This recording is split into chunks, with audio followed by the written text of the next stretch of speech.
Easiest way to land jobs on Upwork is to show work that you have done for similar previous clients, okay? But you are a new freelancer, you have not worked with any clients before. So how exactly do you create client samples, okay? So that you can prove that you can do the work that they want. In this video, I'm going to explain exactly how. And if you have already been sending proposals on Upwork, okay, but first they are not getting viewed, then it means you either have a problem with the first two lines, okay, of your Upwork proposals, okay, you're not writing them all, or you are timing your Upwork proposals wrongly, you are sending them at the wrong time, okay.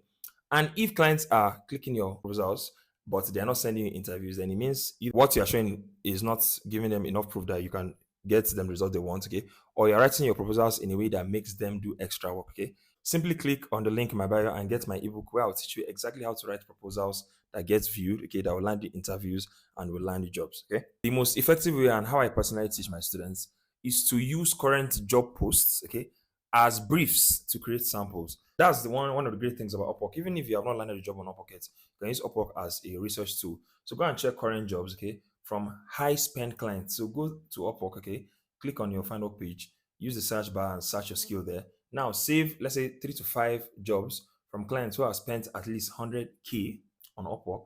Okay, for each job you can see the client spend. Okay, and then their average spend per hire should be at least $1,000 per hire.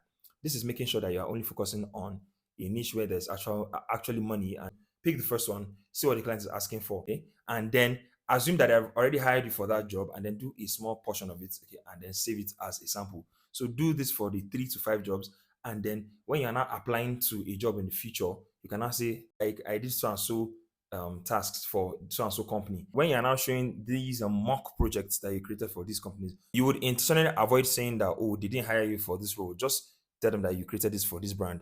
It is if they now ask you that did they hire you for this role, then you can say, oh no, I only created this as a mock project. Okay, but obviously don't say that without being asked. Okay, so if you're a graphic designer, check graphic design jobs and see what clients are asking for. So let's say for social media posts, there is a particular niche you are focused on, maybe e-commerce companies. See what they ask, the kind of designs, and then go and create those kind of designs. Create like 2 or 3. Okay, if you're a writer, see what topics high spend clients are asking to create articles for, and go and create some articles in that niche. Okay, so this way you have real samples to show that are based on real jobs, okay, and are even better in high spend industries where there's real money. Okay, the second path is to do internship or volunteer roles. Okay, you see a lot of these on LinkedIn. Okay, and not a lot of people apply to them because they are not paid.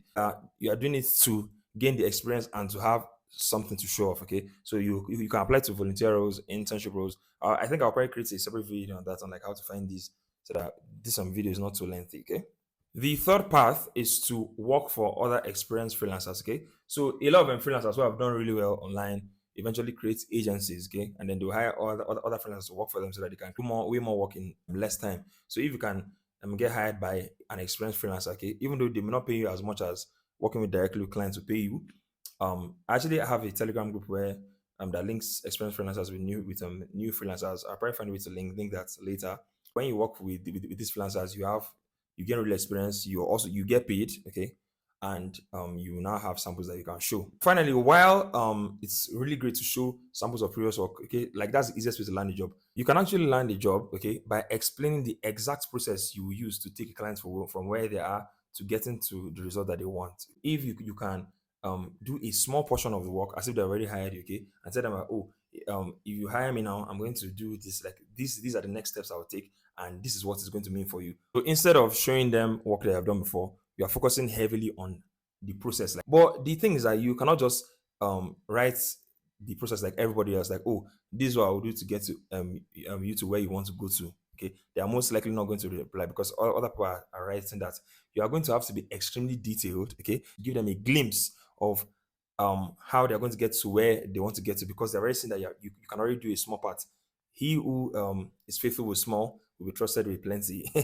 That's what God teaches. Okay, so and I teach that concept too in my ebook. Okay, through that you can get through the link in my bio. So even if you don't have samples, you can use that method to actually land jobs on Upwork. Okay, so that's it. If you don't have any client results to show yet, you can create them even before you get hired. Okay, by creating mock projects. Okay, by doing volunteer or internship work.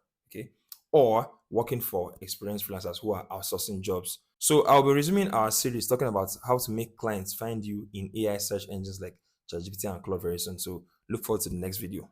Cheers.